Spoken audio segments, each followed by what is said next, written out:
Itinanggi ni Vice President Sara Duterte ang pagkakaugnay umano niya sa Davao Death Squad, ang sinasabing vigilante group sa likod ng mga summary execution sa mga pinaghihinalaan suspect sa krimen at drugs. Ito ay matapos ang alegasyon ni dating Senador Antonio Trillanes IV na pinayagan ng Vice Presidente ang extrajudicial killings noong siya ay mayor pa lamang sa Davao City.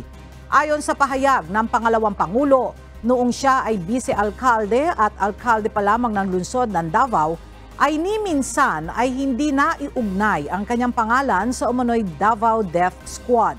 Sinabi din ng Vice Presidente sa kanyang pahayag na matapos na manalo siya bilang Vice Presidente, ay bigla na lamang nagkaroon ng testigo laban sa kanya at kasama na siya sa mga akusado sa International Criminal Court o ICC.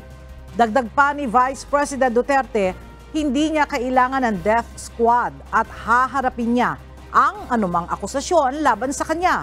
Tiniyak din ng pangalawang Pangulo na hindi siya nakipagtulungan o nakibahagi sa isang proseso na hindi lamang magdadala ng kahihiyan sa bansa kundi dudurog din ng dignidad o ang dignidad ng mga hukom, korte at buong justice system ng Pilipinas.